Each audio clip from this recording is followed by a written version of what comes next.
Well, hello, everybody. We're back at Succeed from the Start, and I'm here today with Jane Kilpatrick. And it's delightful, first of all, to have you here with me. Thank you, Angela. Great to be here. So Jane is speaking at our conference, We Thrive Together, and some of you already heard about it, got your virtual tickets for it, and we're looking forward to seeing you there. But I'm asking Jane to come along today to tell us what she's going to be talking about and why is it important to the listeners to hear the information that she's going to share, not just information, but actually action-packed, not just motivation, but really action-packed sort of practical steps that you can take as parents. So tell us, Jane, first of all, what are you going to be sharing? So I'm going to be sharing with parents, I'm going to be talking about parenting with purpose. And what do I actually mean by parenting with purpose? It's about finding that self-awareness. I mean, parenting is one of the hardest jobs we'll ever do. And as we know, there's no manual for it. But we do have that inner strength that we can tap into as a parent. And it's finding that self-awareness. So I find that for me, the self-awareness is the foundation. Because if we look inside ourselves and actually use what has been good in our past, but also what hasn't been so good, then we can actually find our own style of parenting that we can then instill within the family. So it's about keeping the family harmonious, but also having the skills and the tools that can help you to really parent with purpose. So seeking that self-awareness and finding, your way of parenting. So it's not just about parenting the way that your parents parented, or equally, you'll hear people saying, I'm never going to be like that. And it's just almost like that phrase, they throw out the baby with the bathwater. Because something was wrong, they might throw out everything, but actually there were some good things. So you're suggesting that people look back and take what's good. Take what's good, and also take out the bits that you sort of think, as you've just said, I'm never going to behave in that way. But I think it's fine. I mean, times have really changed and how we were brought up. And, my daughter laughs at me when I said, I have been a teenager, I've been there, but it's a very different world today. And I think as parents, we need to grasp that and grapple with that and get onto their level as well. Because we can learn a lot from our teenagers. And I'm not just talking social media and all the things, the wazzy things that they're really good at doing now, but it's getting in tune. I don't know. I just feel this generation, I think they get a lot of hard time sometimes, but I think they're really emotionally intelligent. And some of them more so than generations past.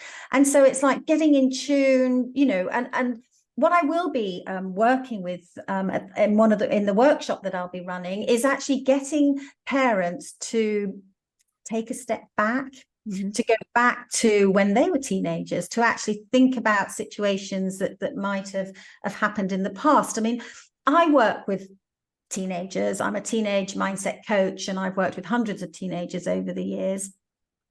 And what struck me and why I got into this was because I used to run a business that looked at health and well-being in the workplace and sort of personal development. And then I got to the question of why are we waiting till we're in our 30s or 40s to start looking at personal development? Why isn't this something we're instilling in our young people so that they have the tools and the strategies to be able to cope with the stresses and strains that come on in life? Because let's face it, those stresses and strains are normal. They will happen in life, but it's how we deal with them.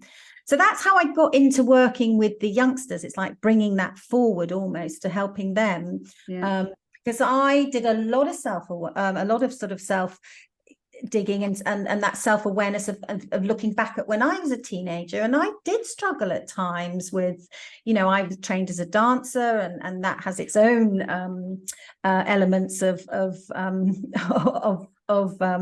awareness. But and I just wanted to bring that into working with the teenagers today, to getting them to understand and to build that confidence, to build their self-esteem, to put them on help them get on the right track so that they do thrive earlier on rather than waiting till later in life.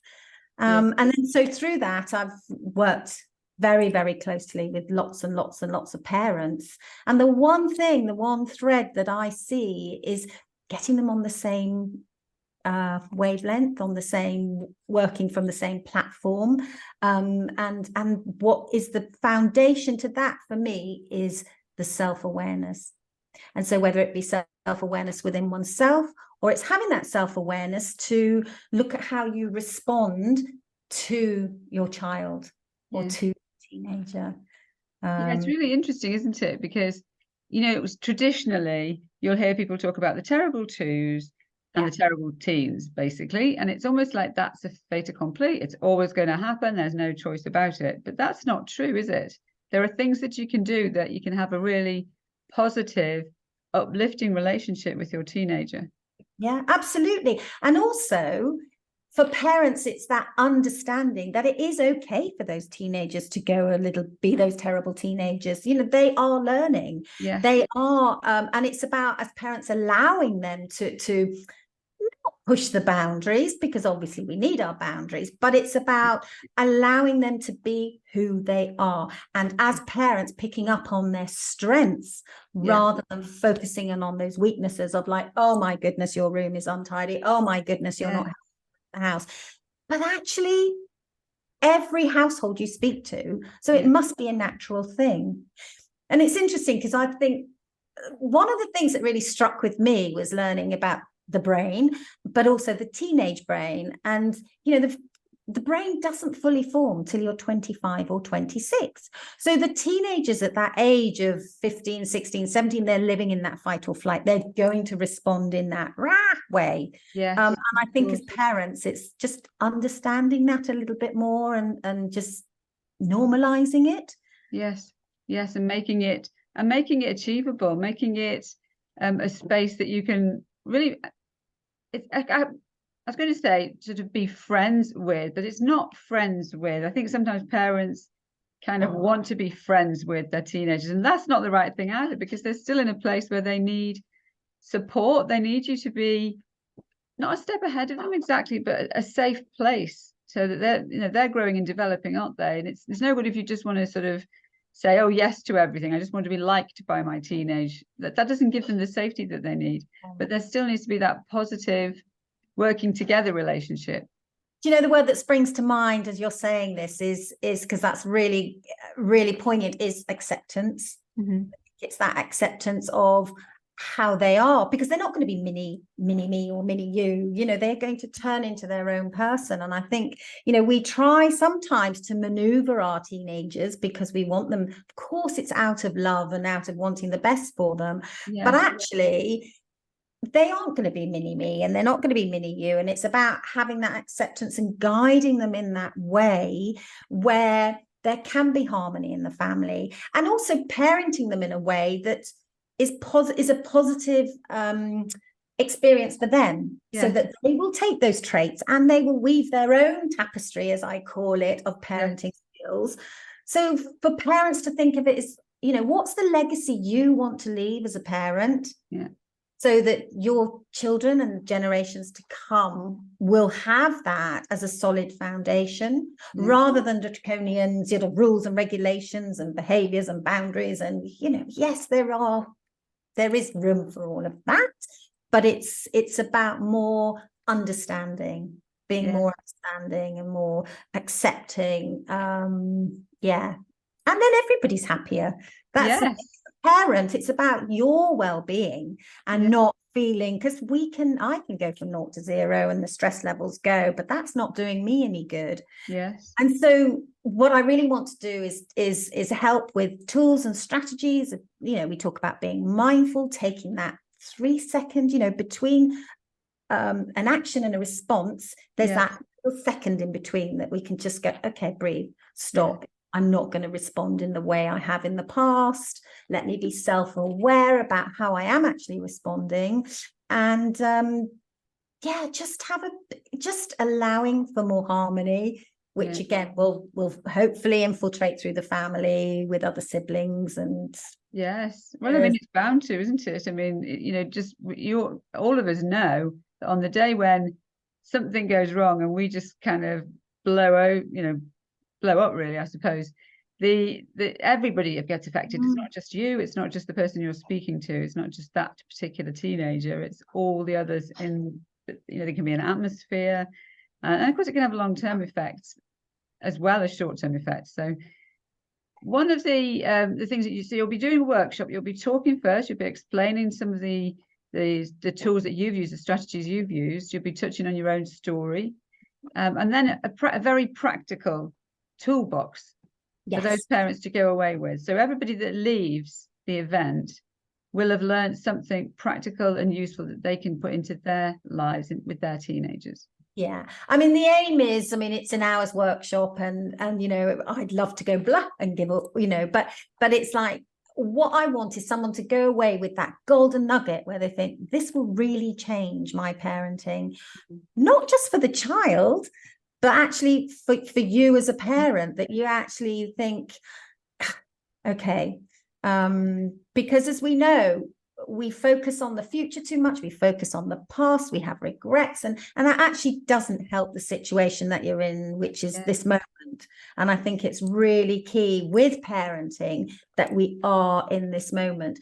Somebody once said to me, you know, when you're parenting, the days seem so long, don't they? Go on and on and on, and they won't go to bed. But when you get to the end, you know, never ends parenting, I have to say. But when you get to that stage where you sort of think, oh, I can breathe a bit more now, you look back and actually it's gone so quickly.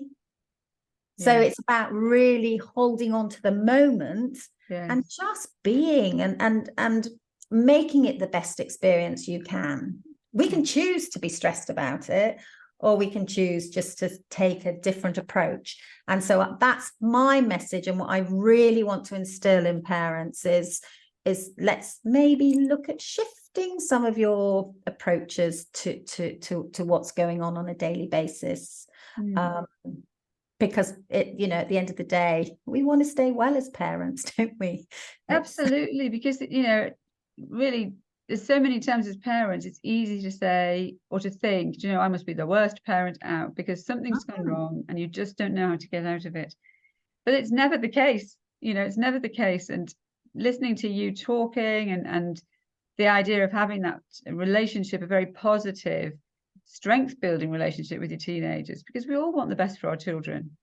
That's everybody's heart. You want the best for your children, and we're never going to get it all right.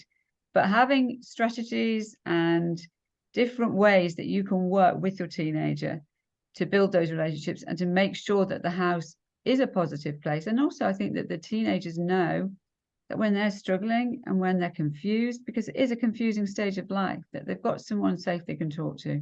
And that's really key. And you know, that, I mean, one of the main elements is communication. And, you know, again, I'll be telling a story about communicating and how important that is to have those open conversations. Because, as you said, parenting isn't from 0 to 18. It's a lifelong job we're doing. And how wonderful to be able to communicate and shift and change and grow with your child at the different ages, and just, as you say, eventually for it to become that amazing friendship of unconditional whatever it might be. Yes, no, it's really important. Well, if you're watching us today and you're interested and you'd like to be able to get some help and support around your parenting, then do come along to the event. You can now come virtually. There'll be a link shared with this video that you can book through. And not only that, of course, that you do get, along with that virtual ticket, the opportunity to book a 30-minute session with one of our speakers, the speaker that resonates the most with you. So you will be able to get very practical and personalized help and support following the event. We are very excited. We've got so many other speakers coming, and it's all about relationships, about family, about being together stronger so that we do thrive together. We can't live as an island. We're all in relationships of different shapes and sizes. And we want to help people to get those relationships right and to be able to move forward in a much more positive way, particularly after the difficult years that we've been following. So do book your ticket, do come along, meet Jane and meet the other speakers as well. And we look forward to seeing you there. Thanks for coming along today, Jane. Thanks, Angela. Really excited about it. See you soon. All right.